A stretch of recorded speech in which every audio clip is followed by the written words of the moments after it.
오늘의 말씀 본문은 마가복음 8장 22절에서 30절입니다. 예수님과 제자들이 벳세다로 갔습니다.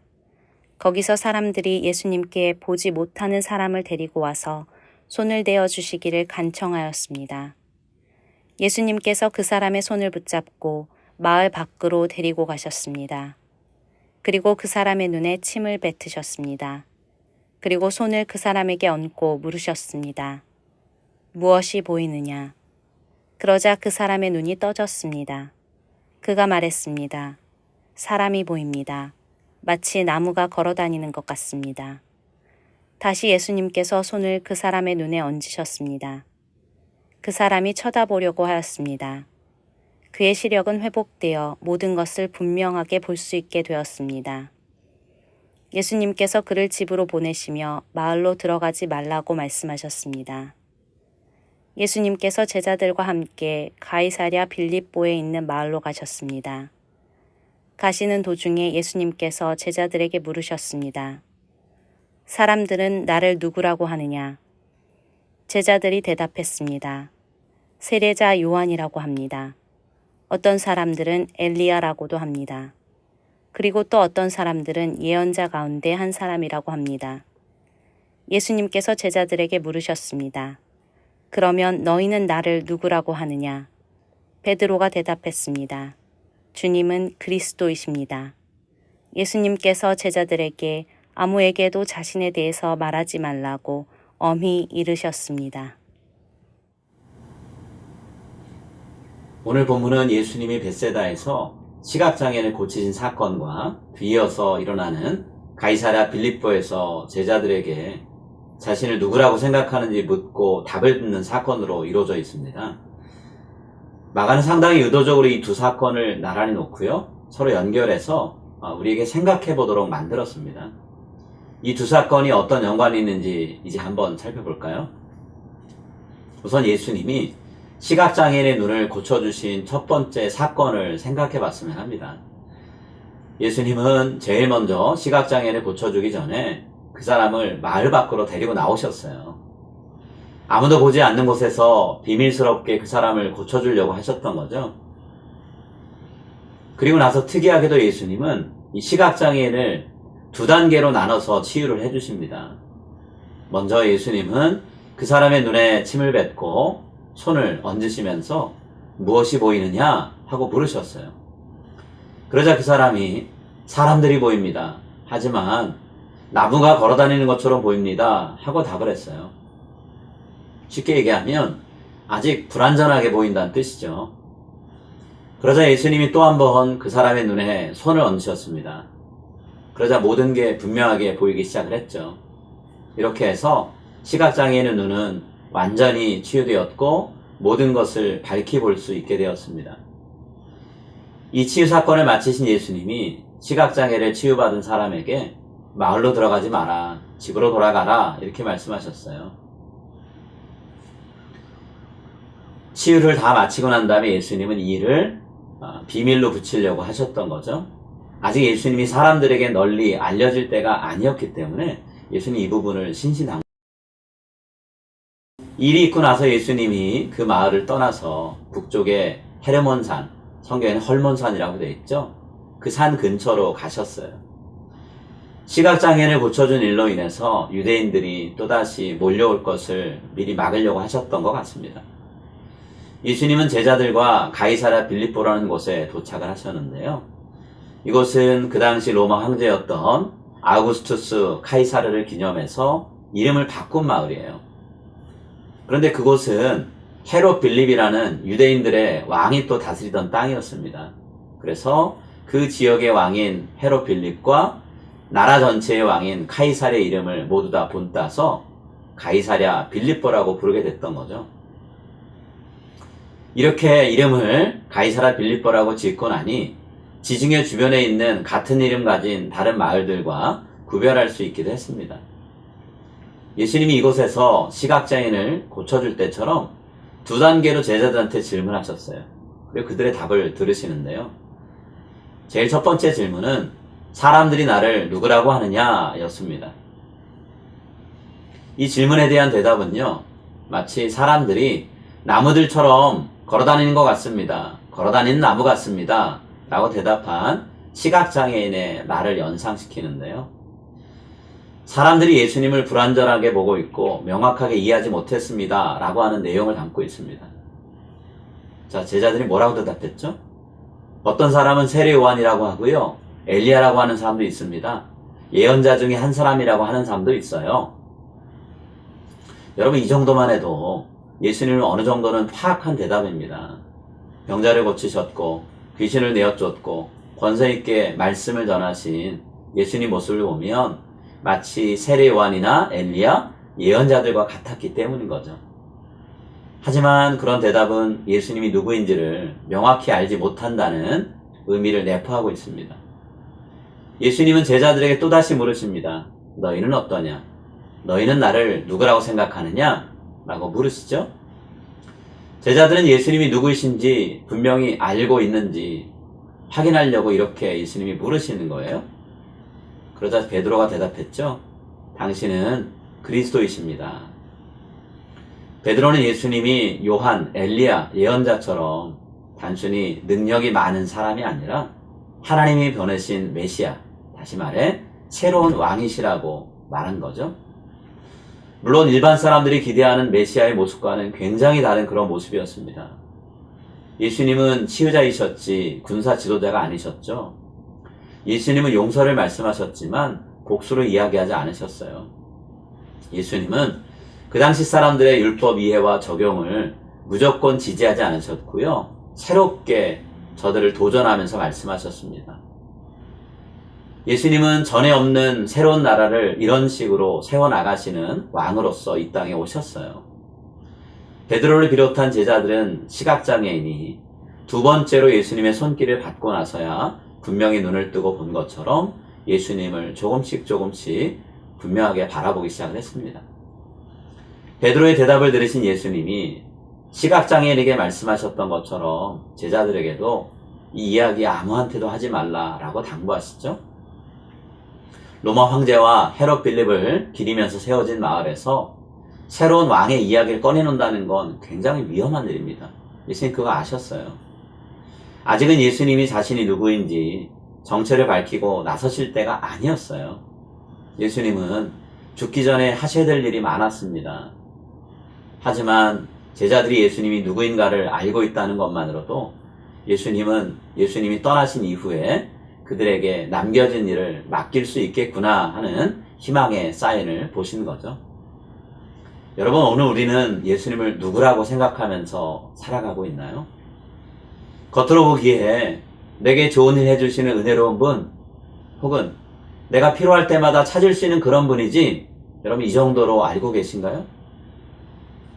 이 세상을 구원하기 위해 자신의 모든 것을 내어주신 그 예수님이 우리에게 그분의 발자취를 따르라고 초대하시는 그 목소리도 분명하게 여러분 귀에 들리시나요? 오늘 우리가 예수님이 누구이신지 분명히 알고 그분을 따르면서 이 땅을 치유하고 회복하시는 그 사역에 참여할 수 있게 되기를 간절히 소망합니다. 이제 오늘 주신 말씀을 붙잡고 다음의 기도 제목으로 함께 기도하시겠습니다.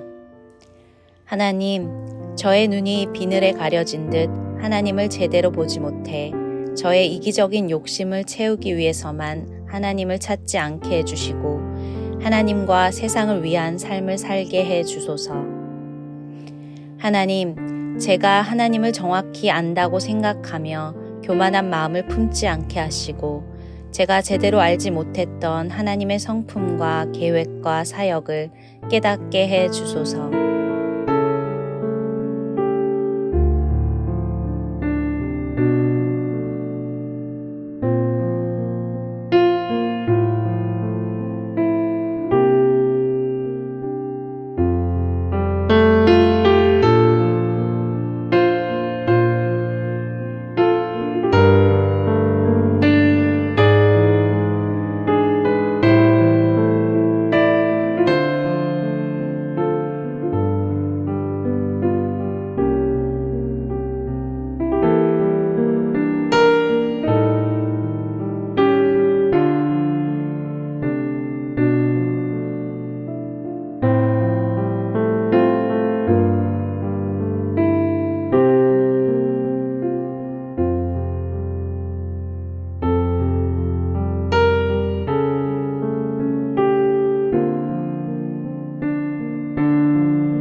이제 오늘의 합심 기도 제목을 따라서 함께 기도하겠습니다. 예수님이 걸어가신 삶의 발자취를 묵상하는 가운데 내게 부어진 은혜를 온전히 깨닫고 감사하게 하소서. 예수님이 내게 부어주신 사랑이 나를 통해 세상으로 흘러가도록 나를 내어드리는 삶을 살게 하소서. 내 입에서 나오는 말과 눈빛과 모든 행동이 하나님이 보시기에 기뻐 받으실 만한 산 제물이 되게 하소서.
이제 다음 기도 제목을 놓고 함께 기도하겠습니다.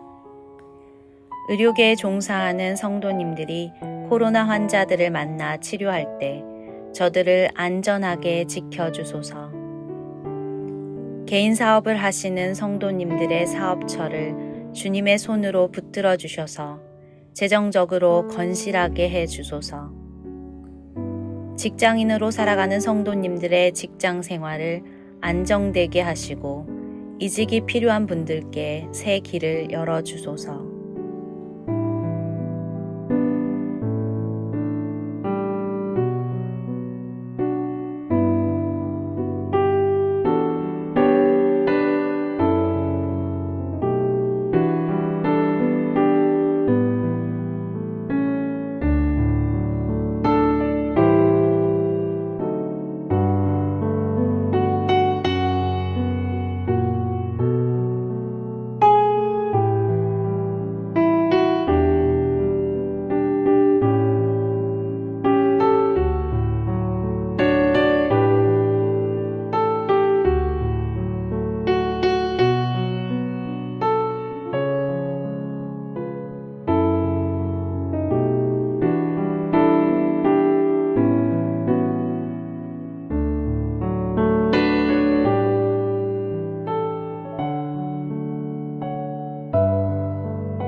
이제 다음 기도 제목을 놓고 함께 기도하겠습니다.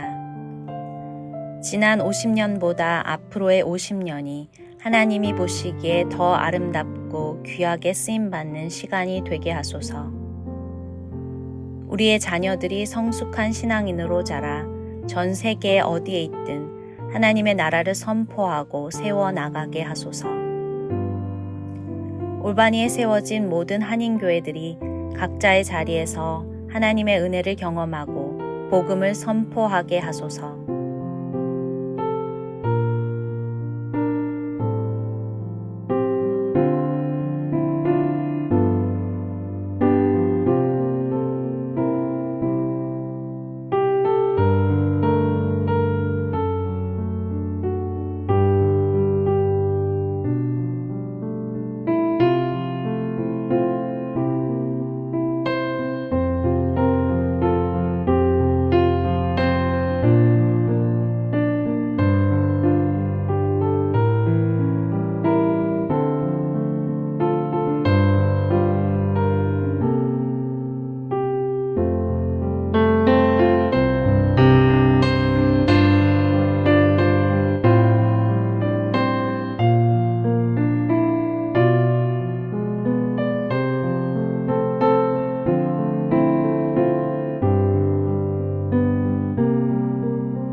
이제 자신과 가정을 위한 기도 제목을 놓고 함께 기도하겠습니다.